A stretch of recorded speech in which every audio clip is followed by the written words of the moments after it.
would like to thank everyone for being here with us this evening for this very special event, the ABCs of Sexual Assault, presented by Lori Gray and Michelle Ditton. I'm Heather Jeffries. I'm an assistant professor and director of the Criminal Justice and Criminology program. April is Sexual Assault Awareness Month.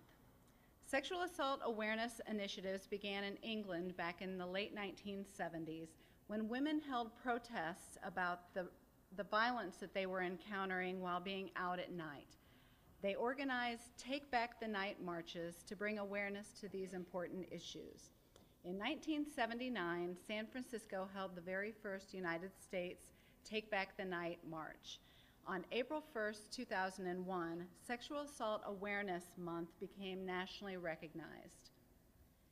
The teal ribbon that most of you received when you came in this evening represents sexual assault awareness. Each year there is a different themed campaign sponsored by the National Sexual Violence Resource Center.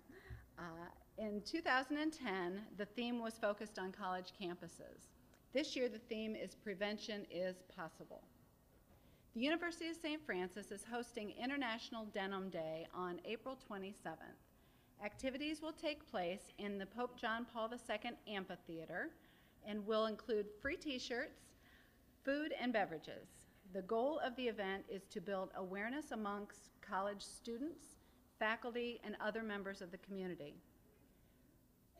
The theme is sexual assault myths and truths and offers resources and information. It builds awareness of the issues that encounter with sexual assault. This is also National Crime Victim Week. There are more than 20 million victims of crime each year in the United States. Crime touches lives from anyone regardless of age, gender, religion, sexual orientation, immigration, or economic status. Intervention early with services that support and empower victims provides a pathway to recovery from crime and abuse. National Crime Victims Week is an opportune time to commit to ensuring that all victims are offered appropriate services in the aftermath of crime. We as a community need to be dedicated to serving victims, building trust, and restoring hope for justice and healing.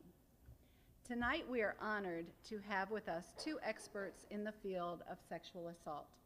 Michelle Ditton is the Chief Nursing Officer, Executive Director, and one of the founders of the Fort Wayne Sexual Assault Treatment Center. She has been an RN for 36 years, with the past 21 years in the field of forensic nursing. Michelle is also board certified as an adult-adolescent sexual assault nurse examiner and a pediatric sexual assault nurse. She helped establish the Dr. Bill Lewis Center for Children in 2000. Michelle is a recognized speaker and trainer at the local, state, and national levels. She has been published and contributed to numerous articles and publications, including the Journal of Forensic Nursing. Lori Gray is an educator, attorney, and child forensic interviewer. She has taught high school Spanish. She's been a coach. She was an interpreter for a missionary group in Guatemala. She is an experienced civil and criminal trial attorney. She worked in the Allen County Prosecuting Attorney's Office as a full-time deputy prosecutor assigned to felony sex offenses. After a period of leave, she returned as a part-time deputy prosecutor in the Drug Court Intervention Program and also was assigned to juvenile sex offenses. Lori is the victim advocate on the Allen County Community Corrections Board. She is also the founder and president of Socratic Parenting, LLC, and is an award-winning novelist. Both Michelle and Lori have served on the faculty at the National Symposium on Child Abuse in Huntsville, Alabama for 7 years. They just returned from their trip this week. Together they wrote and published the book, The ABCs of Sexual Assault. Tonight they will address the common medical myths and misconceptions that undermine the investigation and adjudication of sexual assault cases, and the common social myths and biases behind what has come to be known as rape culture. Ladies and gentlemen, I present Lori Gray and Michelle Ditton.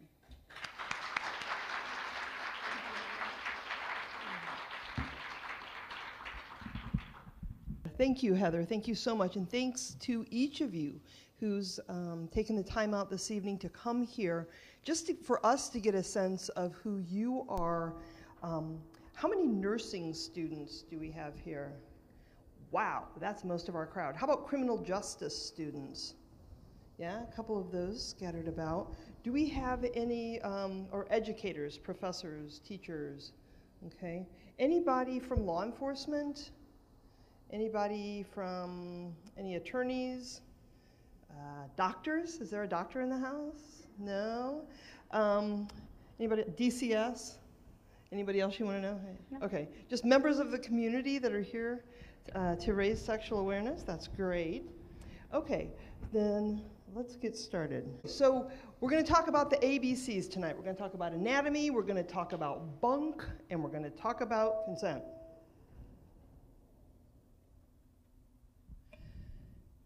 When we talk about the medical myths, where do these myths come from? Well, most of the myths deal with female anatomy as opposed to male anatomy, and it's because male anatomy is what we would call open and obvious. There are very few people who go through life without actually seeing a penis. Half the people in the world have one, some people marry somebody. I mean, if you're toileting children, bathing children, most people are going to see male anatomy at some point in their life. But female anatomy, everything down there is just the vagina, and actually the vagina is the birth canal. And so most of us, I mean, I am female, I have a vagina, and I have never seen it. When I was born, I came through a vagina, but I had my eyes closed. And so most of the people in the world will live their entire life without ever seeing a vagina. And yet we tell kids, boys have a penis and girls have a vagina. And I mean, really saying girls have a vagina would be like saying, and boys have a vas deferens, you know? Boys have a vas deferens and girls have a vagina. I'm not advocating that you start telling children that, but I'm saying it makes about as much sense. And so we are going to talk about sex tonight. We are going to look at sex organs, okay? And since most of you are nursing school students, it may not be as traumatic for you as it was for some of the people at the International Symposium last week, when we did kind of the same thing. So we're gonna look at 4 sex organ diagrams. The first one, the most important, is the brain, okay? How many of you think of your brain as a sex organ? No, not so much? Okay, sex is all in our heads. Quite literally, our brains are involved in all steps of sexual behavior and in all its variations, from feelings of sexual desire and partner choice to arousal, orgasm, and even postcoital cuddling. And that comes from Carla Clark, Brain, Sex, in Men and Women. Think about it. Without the brain, there would be no stimulus. Think about if I had, I don't want to say pornographic, but some really exciting pictures, and you know, you put them up against right there. It's not going to have any effect, right? You have to see them. It has to be processed through the brain. And so it's really, if you don't have your heads, it's not there. Okay, so I want you to take one more. This is a color diagram of the brain, right? The brain is really our most intimate organ. Our thoughts, our feelings, all of those things are in our brain. The one place that nobody else can really control is your thoughts and your brain. So as I put this most private and personal part of a person up on the board, I want you to just kind of do a little self-assessment here. Is anybody feeling any embarrassment? Is anybody feeling any shame? Is anybody feeling like, gosh, I wish you'd take that picture down? No, most people are pretty comfortable looking at the primary sex organ in the human body, a diagram of it. I actually have never seen my brain either, but we're pretty sure it's there. Okay, male genitalia. open and obvious. Most people know where the penis is, know which are the testicles and the scrotum that holds the testicles and the anus. And so those are body parts that most people are familiar with. I want you to do a little self-assessment. When that picture came up bigger than life on the board, is it a little uncomfortable? Is it a little embarrassing? Are you glad your grandma's not sitting next to you? Just think about that, because that's something that we're socially conditioned to be a little more embarrassed about a diagram of those parts of the body. Okay, and now the female sex organ. Okay, and Michelle's going to really explain the different parts of the female sex organ for us later, and she's actually going to draw them and explain them for you the way that she does for a jury when she's testifying in a sexual assault case, because juries don't understand all of the parts of the female anatomy either. Is there anything, any feelings of embarrassment, shame, discomfort at having a very large female sex organ projected in front of you? That's also larger than life. So, okay, just for you to know for yourself. So what we're going to do next is we're going to do just a little pre-test, self-test. Fact or fiction? Start with, how many of you have heard before that the hymen can be injured through sports, horseback riding, or gymnastics? Has anybody ever heard that? Okay. How many people think that's true? How many people think that's false? A lot of people didn't raise their hand, but that's okay. I'm not testing you. This is just for you to do a self-assessment. I didn't make you raise your hand on the embarrassment stuff either. Okay, how many have ever heard that an injured hymen never heals? Anybody ever heard that? Okay, how many people believe that's true? How many people believe that's false? Okay, got more false than true on that one. Okay, girls can be born without a hymen. How many people have heard that? You guys are nursing students, so have you heard that girls can be born without a hymen? Okay, how many people believe that girls can be born without a hymen? True. How many people say no girl has ever been born without a hymen as far as we know in, like the last 6,000 to 10,000 years? Okay. A doctor can always tell if a girl has been vaginally penetrated, right? The virgin check. How many people have heard that a doctor can check down there to see if a girl's been vaginally penetrated? Okay, how many people believe that a doctor can indeed check down there and know if a girl's been vaginally penetrated? True? How many people say true? How many people say false? Okay. How many people know that if you put always in a true and false, you should always and never are just, it's never going to be never or always. A good lawyer can always think of an exception. Okay, a couple more fact or fiction. The hymen is always broken and bleeds during first intercourse or penetration. How many people think that's true? It's got that word always. I already warned you about that. How many people think that's false? How many people think the hymen is usually broken and bleeds during first intercourse and penetration? Raise your hand if you think that's true. Okay, if you think that's false, okay, lots of people just not willing to commit. Okay, here's a good one. I won't even ask you to raise your hands on whether you believe this or not, but masturbation injures the hymen. Have you heard that before? You can just smile and nod if you like.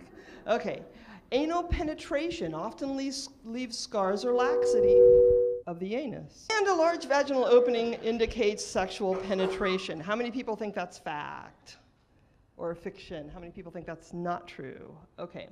Before we go to the next slide then, Michelle is going to explain the female anatomy for you. And if I were presenting a sexual assault case in trial, whether it's an adult or whether it's a child, I would want that person to have been examined by Michelle. And even if she found no injury, I would want her to come and testify, because I want the jury to be comfortable talking about the female sex organ, talking about the parts of the female sex organ, and to really understand everything down there. You're on. Thank you, Lori. I am going to draw like I would draw for a jury, but I'm also going to draw like I would draw for a family that came in with their 6-year-old daughter, or for a pediatric ICU nurse that I just drew for as so she could understand what I was talking about. Pictures of real female genitals are really embarrassing to people. We have jurors who hold them upside down. They don't know what they're really looking at, and I can't say as I blame them.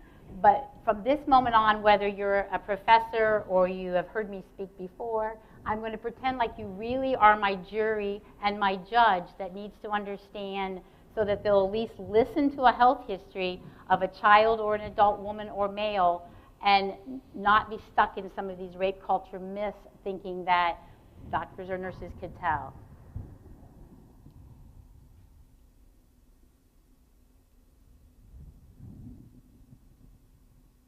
Hoping you guys behind me can see. Imagine that this is a child laying on her back with her legs up in the air, where this would be her inner thigh, her abdomen or her belly button, her butt cheeks, and this would be her genitals facing you. Down here is what in the medical field we call the anus. Now the anus is simply 2 sphincters or 2 muscles designed for the passage of stool. Not to embarrass you, Your Honor, or you, the jury, we all have passed stools large enough that has caused us some discomfort for a while after. But rarely, if ever, do you have blood in the toilet paper, blood on your underwear. We all have passed stools large enough to clog the toilet.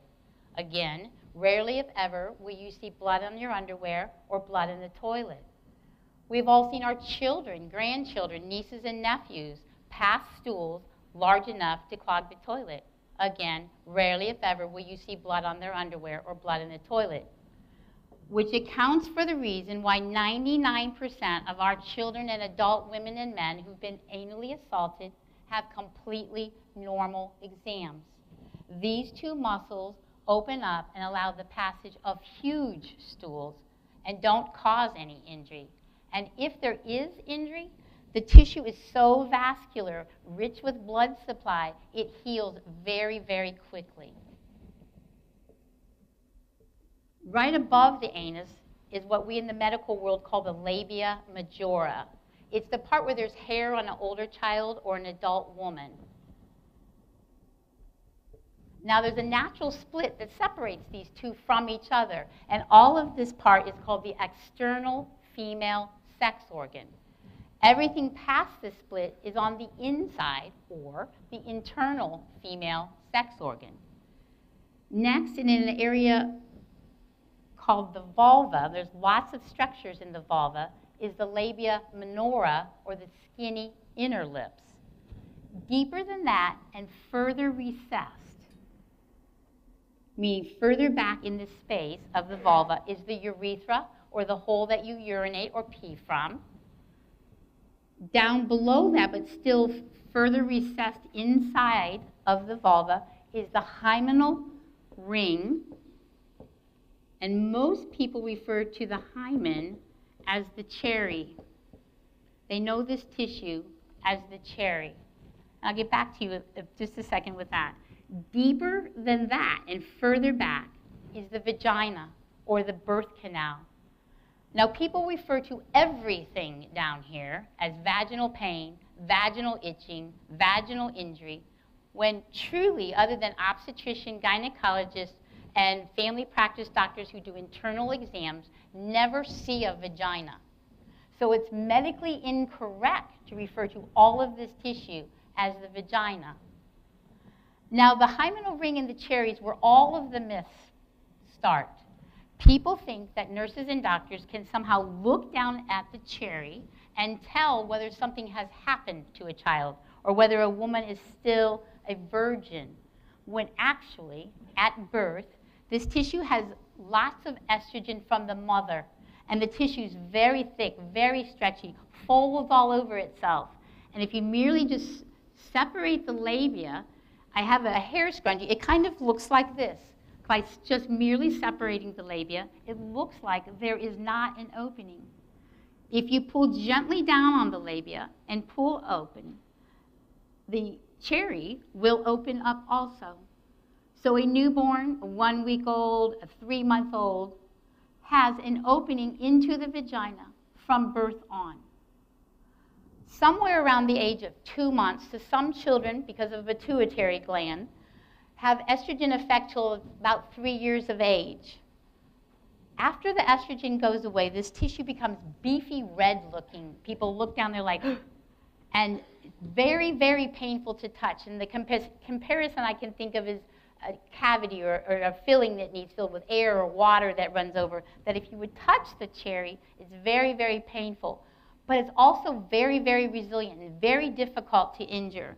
Again, merely separate, pull down, pull out. You can see right into the vagina or the birth canal. There's not a sheath of tissue covering it. The average age of our girls starting their menses or their periods now is between 9 and 11. But before that happens, there are things that happen to the body. You have distribution of hair on the leg, under your arms, breast budding, and estrogen comes back to play into this tissue. So you could conceivably have a child start her menses at 9, use a tampon the very first time, where the tampon would go from the outside through the internal structures of the vulva into the vagina, and you would pop or break nothing because there's nothing to pop or break. And actually, there's something called an imperfect hymen. If there's a tissue that is a covering over there, that's very rare, and I think we've seen maybe 7,000 kids, we've never seen it, we would make a hole so that the drainage and the discharge from the inside could get to the outside. With that, I'll stop. But I have to say, too, we would curtail this to whatever kind of child, what age group, if there was injury. But in medicine, there's a difference between internal and external. In the medical world, the internal structure is the vagina, where the external is everything past the vagina out. And these would be all considered the external, but in the legal world, we only have to have penetration of that split that I was telling you about, and Lori will get into more detail of that. Yeah, in Indiana, in the law, we say female sex organ because that's what the statute says, that this is the female sex organ, and the slightest penetration of the female sex organ by the male sex organ or a finger or an object or anything is considered penetration, and that makes it a higher level felony. So let's Because, go. of course, they wrote a law and never talked to one single person in the medical field and made up a word, the female sex organ. Go look it up. There isn't one. So the law defined female sex organ as the labia majora, or the part where there's hair. And you only have to prove penetration of the labia majora, however slight, not to sound gross. But if this is a girl or a child laying this way, the labia is going this way, the penis can go this way. And that's penetration, however slight, because the posterior aspect's in. It does not have to go this way. I don't mean to sound gross, but so the law is to defend children. It doesn't have to be full penetration of the vagina. A lot of confusion there when people start saying, why doesn't this child have injury? So the whole point of the picture and the explanation You want to is... take that home with you? We had every time we do this in Alabama, they took the picture home. Yeah, well, we did it on paper. You guys can come up and take pictures of it if you want at the end, but we'll just leave it there for now. So the hymen, or the cherry, is not some seal over the top of the female sex organ like the foil over the top of your Tylenol bottle. Okay, it's not something that gets popped. It's got to be open because fluids have to be able to pass through. If you think about it, there is no warning on a Tampax box that says not to be used by virgins. So the hymen is just one part of the female genitalia. It cannot be broken or popped. There are different shaped hymens, and a child's developmental stage can affect the appearance of the hymen. She talked about whether there's estrogen in it or whether there's not. So what I want Michelle to do now is to explain what the medical exam can reveal and what it can't reveal. I apologize. I got over pneumonia and I had laryngitis. My voice kind of squeals out there sometimes. One of the biggest reasons the forensic nurses, and I'm honored that there are 2 forensic nurses here and some of our board members and fellow community leaders that have supported our organization because it's our 20th year. But we do the exams not for the reason that people think. They're not traumatic. We do them because most of them are normal. 90 to 95% of our children who have been molested, where we have DNA, pornography, photos, admissions, have completely normal exams. So the reason we do the normal exam is for wellness, intactness, to show that they're complete, they're not damaged goods. So that's a powerful reason of why we do our exams. We can also, which are our easier cases, but our saddest, the blunt force trauma, sharp force trauma, penetrating trauma, because you have bleeding injuries. Those would be easier things to spot for anyone. We also can identify other physical injuries. A lot of times children who have been sexually abused or physically abused, emotionally abused, and sexually transmitted infections we pick up. Those are the big reasons we do the exams. Like I said, 90 to 95% having completely normal exams.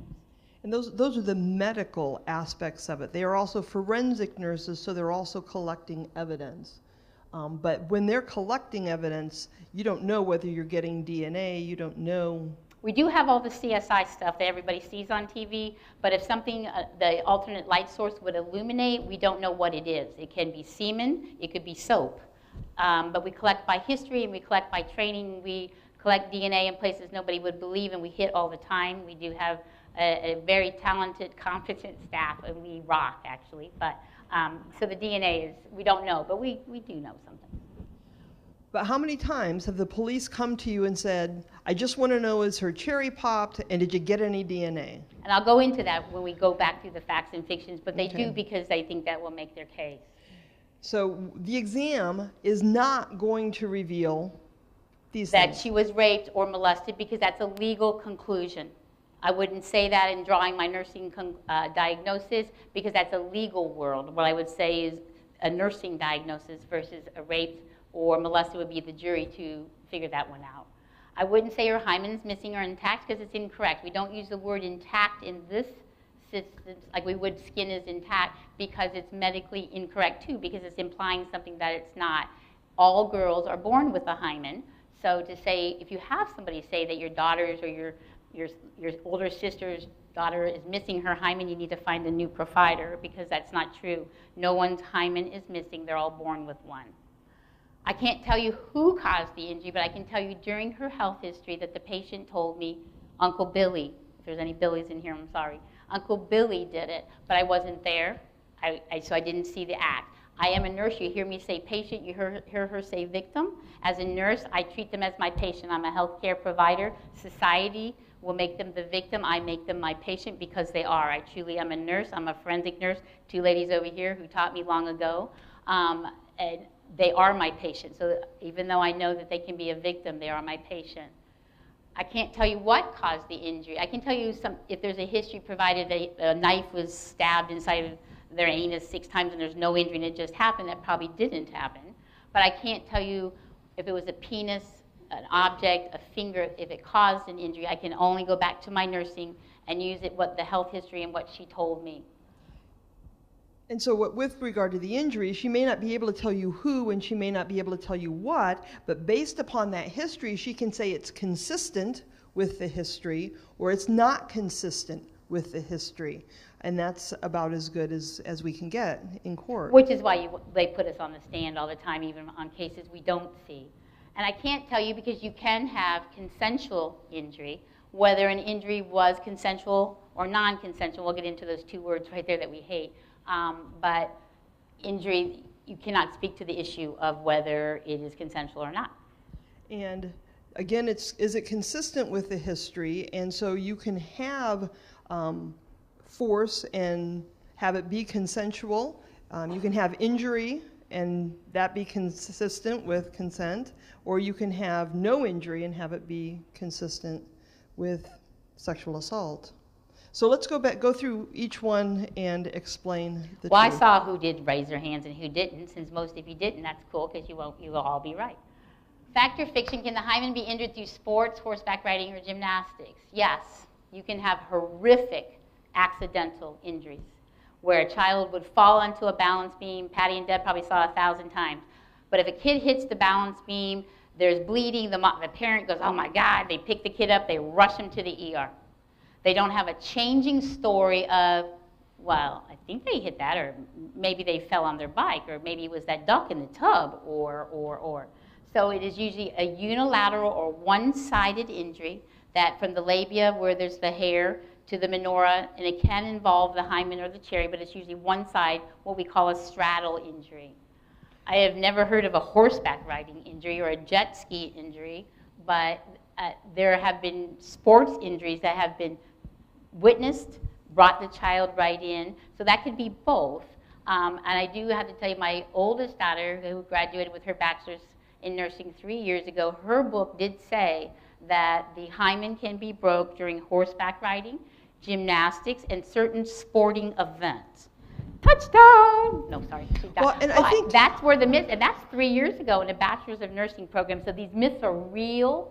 So you can nod like you know or you don't know, because they really are real. People think that we've had defense attorneys ask, now I know you used to ride horses when you were children. Do you think you might have lost your cherry then?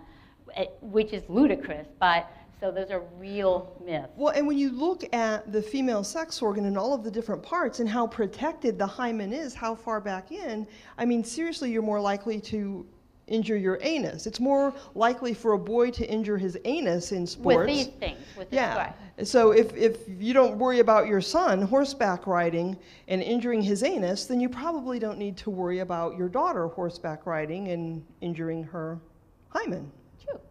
True, okay. An injured hymen never heals is fiction. The hymen or the cherry is a mucous membrane that is identical to the roof of your mouth, identical. It's the external portion of the vagina. And I tell my families when we're talking about this, it's kind of like when you eat pizza and you burn the roof of your mouth and have that blister up here. It ruins the beer pizza night totally. But 8 hours, 12 hours, 24 hours later, the blister's gone. This tissue too. It can have injury that's minor, but it can heal very, very quickly. It has got another rich blood supply down here, and it heals very, very quickly. So that one would be totally fiction. Girls can be born without a hymen is totally a fiction too. We have just one study alone by Dr. Abby Berenson, 25,000 girls. All of them have a hymen. There's different shapes, different amounts of estrogen. If they don't have a hymen, they have a genetic disorder. So and I tell you that especially in the nursing schools, when you hear people say she doesn't have a hymen, it's missing, that's not true. It's never been proven in science. And when you say genetic disorder, I mean things that would be noticeable and problematic, oh, yeah, and more there would be problematic something than not having a hymen. Wrong with the child, with the baby. That a doctor can tell if a girl has been vaginally penetrated. Sometimes, I'm not going to say you never can, because unfortunately we have kids who are abducted, we have women who are brutally assaulted, and there are times we can look and say, yes, something is obviously some form of blunt force trauma. But to say for normal children that I want to know if my daughter's been messing around or somebody touched my 7-year-old, most of those, 90 to 95%, have completely normal exams. You cannot tell if the vagina has been penetrated. And we go back to this scrunchie because it looks like it's closed. And we use this in court. Now, don't die. This is not a used one. I learned that one of the jurors thought this was used. This is a speculum, or the instrument that we use when you insert to do a pap smear. We use plastic ones because we can see injury on the bottom and injury on the top. The reason we use it is to show that once you start your menses, even if you're 11, now we don't just put speculums inside of 11-year-olds unless there would be a reason, but we could. And I can't do it because I'm holding both the body parts of a person. Once it would go, we teach them techniques to bear down. The speculum can go in past the cherry. We would turn it, and then we would open it, and we cause no injury. We cause no pain. And I saw your faces, okay? That's why we do the poop thing, too. Because I need you to know this tissue stretches. It allows the baby's head. We have 13-year-olds who deliver babies. And the head comes out, and you might even have some minor tearing. I'm not saying all. Some can have horrible tearing, depending on the size of the baby. But this tissue normally opens this size.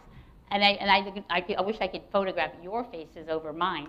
But we do it to show the jury, not to say this happened, but so that they can hear that these things can happen and not cause any injury. My voice is really going. The hymen breaks or bleeds during first intercourse. Now, I teach for the Department of Justice cops across the country, and they always like, well, my wife bled. Well, my wife didn't bleed, which really was way too much information. But the thing is, and the only way I can say it, because I hate the word virgin, and we'll get into what does virgin mean, but you can have a woman who's never had a penis inside of her vagina. I don't know if that was a whistle or me. And had foreplay. There's no ways to talk about this, but to talk about it. You have foreplay, a lot of lubrication, and the penis will go into and pass the hymenal ring into the vagina and never cause any injury on the very first time. You can have a woman who's had sex the 50th time, and she bleeds, lack of lubrication where the penis is hitting up against the hymenal ring.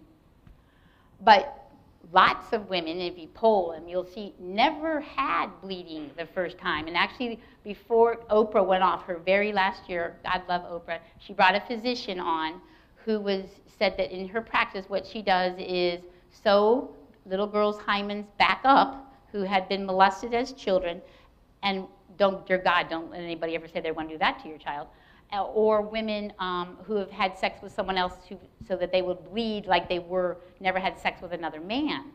I see a little problem with that one too. And instill blood packets into the vagina so that when they tore through the skin, don't worry, it would bleed it by itself. They would have blood. That anal penetration leaves scars or laxity. I think I covered that well with the poop. What do you think? The juries, they all nod. They know what I'm talking about. So no, that's not true. Back when we first started studying for this, they used to say if there wasn't stool in the vault, and then none of that is true anymore. I mean, it does not do it. 99% do not have anything wrong anally. We studied the gay population. And sometimes the question is, can you tell if it's an entrance wound or an exit wound, right? Was something coming out or was something going in? And that's a big myth too, because our true pedophiles, they don't want to hurt children. They know children will talk, so they groom them, they nurture them, and it doesn't hurt. I'm not saying not all. We've had horrific, God, we're not talking about those, but most kids do not have any anal injury, or laxity means openness. And then a large opening, this is a huge thing. Well, she doesn't have enough tissue. It doesn't look funny. We get a lot of referrals from our ERs. This doesn't look right. It's too big. There is no such thing as too big, too little. I mean, and Lori used to do this in court about a rubber band. You know, if you look at a rubber band, you can't look at it and tell it how many times it's been stretched open. I mean, oh, yeah. If you look at it, you can't tell whether I've used this 75 times to put it around my nail. So a larger opening doesn't mean anything, not in our world. Just a bigger rubber band. Okay, one of the things that I think can be very helpful, because for us in the legal world, in is a very big deal. If it's on, that's a much lower felony than if it's in. And so inside the female sex organ, that female sex organ, I want you to think of it as a hot dog bun, okay? Because you can kind of open it up and you can see in, and anything inside the bun is in. And you can put the hot dog in the bun without damaging the bun. And think about the vaginas on the other side of that bun. If you put the hot dog in perpendicular, then you can break through and injure. But you can have in and absolutely no injury, the same way you can put a hot dog in a hot dog bun and not injure the bun. So, yeah, I think that jurors can relate to that as far as what in is and how it can be in and not cause injury. So what we want to do next is, was there anything else you wanted to add, Michelle? Okay. I think that just one thing, I just turned off my mic, my voice is dying here.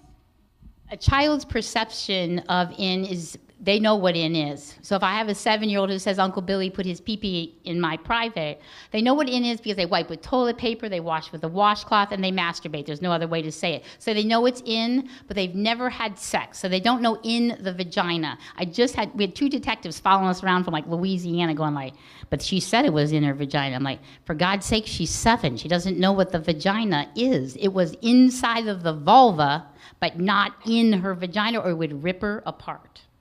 Because you can't take something the size that has no estrogen this big. It would. So that's the thing about the perception of the N. I won't talk. No, that's okay. Okay, what we wanted to know, how many of you have heard the word virgin? How many of you have an idea of what it means?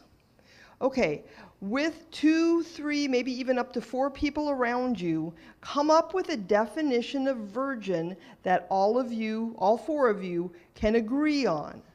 And define your terms, okay? Okay, how many of you were able to agree on a definition for what it means to be a virgin? Okay, give us an example. What does it mean to be a virgin? Somebody from your group, yeah. What we say, if a girl hasn't been penetrated, or in the guy's case, he hasn't penetrated the girl, that means he's a virgin. Okay, so it has to be someone of the opposite sex, and there has to be penetration. Is that, no, I'm just trying to understand your definition that you guys agreed on. Yeah, not necessarily maybe if the guy is gay or the girl's gay, same Okay. Did anybody have a different definition of virgin? Yes, back there. Okay, I didn't hear that at all. Shout it out. Never had a sex act performed yet. So if a 3-year-old masturbates, that 3-year-old is no longer a virgin. Just checking, because that does happen, right? So, yes. Any form of sexual activity with another person.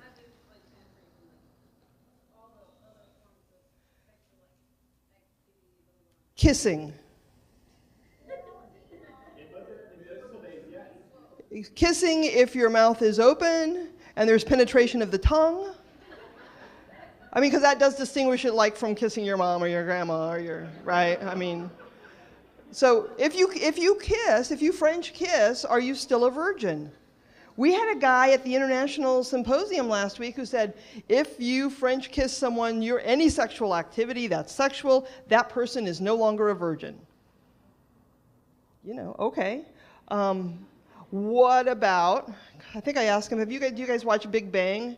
Did you see that like mouth kissing thing that Howard made for Leonard and Priya to be able to use across the country? And so he's got one, and she would be able to have one. And so you use this machine, and you kiss the machine, and then it is simulated in whatever. Or what about cyber sex? That's sexual activity with another person. Are you still a virgin in cyber sex? It's not physical? What if the other person's telling you what to do? You don't. Well, that's true, actually, even if that person is there. Okay? We'll get to consent later. Okay, but do you see how different people have different ideas about what it means to be a virgin? So, does it mean the same thing for both males and females? If losing your virginity means having sex, what counts as sex? Does sex include sexual assault? I've had cases where talking with a family and it's a brother on a sister, and he's like, really, no, it was only in the butt. And they're like, oh, thank God she's still a virgin. You know, and there are people today, teenagers who are having anal sex so that she will still be a virgin. Yeah. Okay. So, and there are people who have been sexually assaulted who feel like they've lost something of significance. So think about what virginity is. It's not a physical state, or it's not a medical condition. The nurse cannot examine a penis and say, this penis is no longer a virgin. It has penetrated something. I don't know what. Okay, sorry. But the same thing with girls. You can't tell any more on a girl than you can on a boy. But virginity is such a big deal in our culture because before we had DNA, before you could have testing to know paternity for sure, The only way that a man could be certain that a child was his was to marry a virgin. And her virginity was a woman's most precious asset, maybe even more than her dowry. And then think also that when our United States Constitution was written and when the Indiana Constitution was written, women were property, not people. And so you basically, if a woman was sexually assaulted, then the person who was damaged the most was the husband or the father, because now she's not a virgin. Who's going to want to marry her? Who's going to want her? Virginity is a social construct. It's based upon religious and cultural values. There's not any universally accepted definition, and it's something that, because we have this as something of value that's so important, it really contributes to the current rape culture. So think about women. Usually, like if you have something good and you have something bad, like usually the opposites, one of them's good, one of them's bad. But for a woman, when it comes to sex, a woman who has sex is a slut or a whore. A woman who doesn't have sex is frigid or not fun, or I mean, you just can't win. And then when it comes to the myths, she asked for it. It wasn't really rape, or he didn't mean to. She wanted it, she lied. Rape is a trivial event. Rape is a deviant event. All of these come from asking for it. And so whenever we have a case of sexual assault, just was it last week or the week before, where the sheriff from Idaho came out and said, 90% of our sexual assault cases aren't rape. They're just consent, or maybe it got a little out of hand. So who gets to say whether or not it's rape? Is it rape? These are young adult books, and perhaps you've read some of them, but in Lucky, Alice Sebold, when she was in college, was assaulted by a stranger, forcibly penetrated, and it was prosecuted as a rape. Okay, and that was actually a nonfiction book. And so Alice Sebold was very confident in saying, I was raped. In Speak, which is like one of the seminal, how many of you have read Speak by Laurie Halse Anderson? Okay, it's a freshman, it's a girl between her 8th grade and freshman year. She goes to a party, there's an upperclassman, he's like he pays attention to her, she thinks he likes her, that she's gonna be his boyfriend, and she's thinking, oh my gosh, how great is this? And then he proceeds to have sex with her and she doesn't want it. So, but nobody believes, I mean, obviously she liked him, she would have liked to have an upperclassman boyfriend, but it's one of those date or acquaintance rapes, and that we usually come out, or people will say is like buyer's remorse. Oh, she wanted it, and then the next day she came back and said, no, I wish I hadn't done it. Another acquaintance rape is in Just Listen. A girl walks in when her boyfriend is sexually assaulting her best friend and assumes that they both want to do it. The boyfriend says she wanted it, and the friend is going, nobody believes that I was raped, and it wasn't, she really was taken by surprise. Boy Toy is a child molesting case with a middle school teacher, female, who grooms and has sex with a middle school boy, one of her students. And that there wasn't any force, there wasn't any injury, is that sexual assault? And then the last book, Maybe I Will, when I wrote Maybe I Will, it deals with sexual assault. It doesn't tell us whether the main character is male or female, and it reads as a very different book because we have very different expectations for boys than what we do for girls. So you can read the whole book and it can be either. But when I wrote the book, there are actually 3 sexual assaults in it. 2 of them were not rape. One of them was, and now the laws are changing and the categories of what we include in rape are broadening, and so now all 3 of the sexual assaults in Maybe I Will would be considered rape under Indiana law. But who gets to say I was raped? What does it mean to be lucky? The police told Alice Sebold that she was lucky. That's the name of her book, Lucky. Lucky because she was only raped, not murdered or dismembered. Boy toy. What teenage boy wouldn't want to have sex with a beautiful, experienced woman? He's lucky, okay? But the perception. From up until 2011, all of our national, we have the uniform crime reports, and everybody reports to the FBI, all the different law enforcement agencies report the crimes that they've had. And so from 1928 to 2011, the crime of rape was defined as the carnal knowledge of a female forcibly and against her will. That's how in the United States we decided whether or not something was rape. Was it forcible and was it against her will? In December of 2011, that definition for reporting purposes changed to penetration, no matter how slight, of the vagina or anus with any body part or object, or oral penetration by a sex organ of another person without the consent of the victim. Well, they got some of it right, and they got the vagina word in there wrong, so it still works. Right. It would have been better if they said vulva, genitalia, female sex organ, although that's more of an Indiana term than another term. But notice, so now it doesn't have to be male and female. A male can be raped by a male. A female can be raped by a female. Either way, and all different sex acts are included, not just traditional intercourse.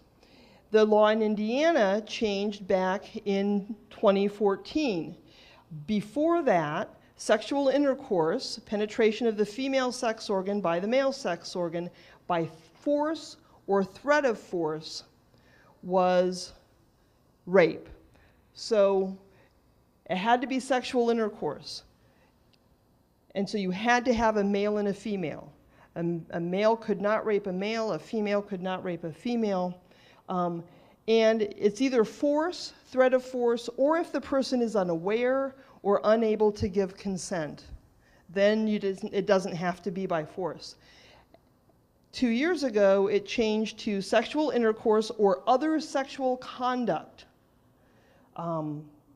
The sexual organ of one person in the mouth or anus of another person, or penetration of the sex organ or anus of a person by an object by force or threat of force. That's the law in Indiana now as to what's rape. So male, female, oral, anal, all of it is rape now in the state of Indiana. But it has to be by force. And think about this, consent versus force.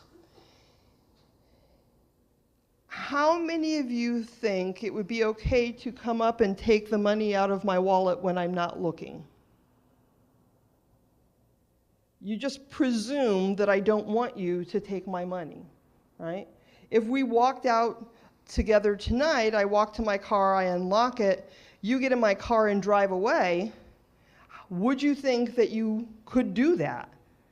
Are you allowed to just take somebody's money or take somebody's car? No, the law presumes that people don't want other people taking their property.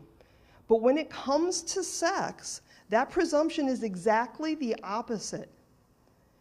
Every single one of you under Indiana law can assume that I want to have sex with you. And you can assume that until not just I say no and mean it, but I have to fight you off, physically resist, in order for you to have to use force for it to be rape in the state of Indiana, because you have to use force. And there's this presumption of consent for women. It's not like that in any, or men too, it's not like that in any other crime. So the presumption of consent for a victim, I don't have a problem with the presumption of innocence for our criminal defendants, but I kind of have a problem with Indiana saying that y'all can just assume that I want to have sex with you. That's a problem for me. Let's go to the next course. And in fact, let's just take a second and talk about what is the age of consent in Indiana. How many people think the age of consent in Indiana is 21? Well, if we're talking about alcohol, it is. But if we're talking about sex, you know, can a 21-year-old consent to have sex? Absolutely, positively. Unless they're developmentally delayed or you know, there are disabilities and handicaps that prevent people from being able to do that and be unable to consent. Also, you can't consent to have sex with your brother or your dad or your jailer or your teacher or somebody in position of authority over you. That would be more like, it depends on the statutes and states. But 18, how many people think 18 is the age of consent in Indiana? Okay. How about 16? How many people think 16 is the age of consent in Indiana? How about 14? How many people think 14 is the age of consent in Indiana? Those two people with their hands up are right. In the state of Indiana, okay, 3. I'll take 3.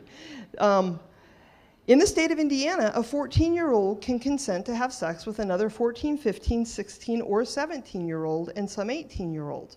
And the reason is we have child molesting statutes.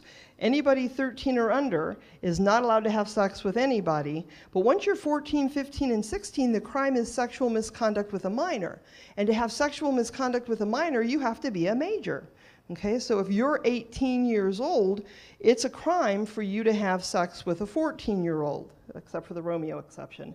But 14, 15, 16, and 17-year-olds are absolutely positively free to have sex as much as they want in the state of Indiana, as long as they have the mental capacity, as long as they are conscious, and as long as it's not a close family member, jailer, etc. Okay. Let's talk for a minute then about the difference between yes means yes and no means no. No means no means that a person is free to assume that anyone and everyone wants to engage in sexual conduct absent a clear and convincing statement to the contrary. No means no means that you can assume the answer is yes until I say no. Yes means that people should assume, I just think you should all assume that I don't want to have sex with you. I'm just going to assume that all of you don't want to have sex with me unless we have some kind of communication where we actually agree. People should assume that others do not want to engage in sexual conduct with them unless and until a person clearly communicates that desire and agree that it's something they both want to do. A couple years ago, one of the fraternities at Yale, our best and brightest, were walking around with signs chanting no means yes, yes means anal. Yeah, that fraternity got kicked out for 5 years, but there were other colleges that were doing it too. And even in just regular dating situations, there were so many cases that I saw working with teenagers where she just kind of assumed that the answer is no until I say yes. You know, the whole yes means yes. And he's assuming that the answer is yes until she says no, and not just says no, but means it, really honestly means it, and that he would know when she means it and when he doesn't. So my position, what I want to say to you tonight is it's time that we shift that presumption. Instead of no means no, where everybody gets to assume that they can have sex with you until you fight them off, the answer should be no until you say yes. And that's not unreasonable. Before we get to the okay, well, let's do the hypothetical since it's up there. A college guy goes to a party. Everybody's drinking. The girl he's dancing with agrees to give him oral sex. In the process, she passes out. The guy should, A, make sure she's okay. B, walk away quickly. C, have sexual intercourse with her because obviously she wanted to give him pleasure and she just didn't have the opportunity to complete that act. Or have anal intercourse with her because after all, if she's a virgin, you wouldn't want to mess with that.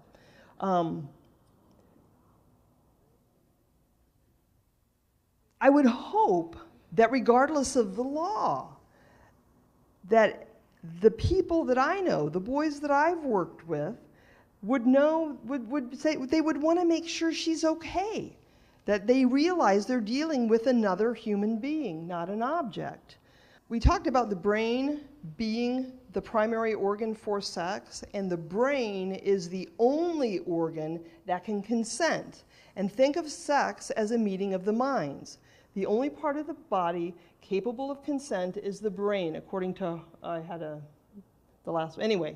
I'm not the one, I didn't make that up. That's a site.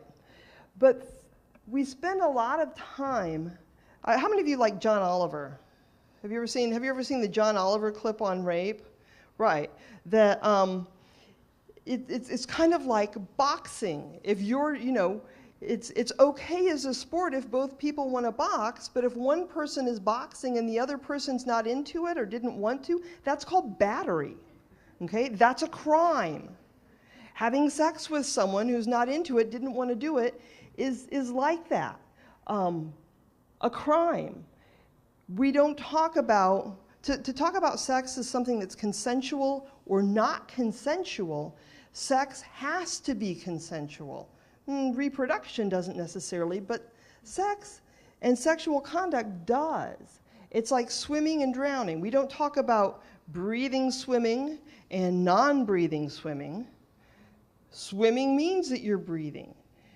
Drowning is what we call non-breathing swimming. Consensual sex means sex. Non-consensual sex is rape. And we need to get past this consensual sex, or non-consensual sex. But it's easier to ask for forgiveness than it is to give permission. Let's keep going. Consent is, and there's a lot of this month because it is National Sexual Assault Awareness Month, so I'm not going to spend a whole lot of time on that. But they have to be a willing participant based on a choice, active, not passive. How many of you have seen like the tea video about consent? About, consent is like drinking tea. So, if you ask someone, do you want tea? And they say yes, and you make them tea. Okay, if they say no, don't make them tea. Or they may even say yes, and then you may bring them the tea, and they may choose not to drink it. But if they're asleep, don't make them drink the tea. If they're unconscious, don't make them drink the tea. But even if they start drinking the tea, they can stop drinking it. Okay, let's go to consent is not a drunken yes, given when one person is under the influence, given because of fear. And I want to take just a minute to talk about fear, because in an assault situation, the emotional response that most people are going to feel is fear. But there are three completely natural, different responses to fear: fight, flight, and frozen fright. Well, the only one of those responses that's going to get a rape case that can be prosecuted is fight. You have to physically fight and resist and make that person use force in order for us to meet the standard of force. Because our law in Indiana, unlike the federal reporting law, doesn't say without consent, it says by force. And so if your response is flight and you can run away, well, then they didn't force you. And if your response is fright and you don't know what to do, because in most cases it's somebody that you didn't know was capable of doing this to you, and a lot of times people freeze because they don't know what to do, that looks like consent if consent is the presumption. We're going to be outside for the next half hour. You can come and talk to us too. I can bring the microphone if you like to talk in a microphone. We can still do that.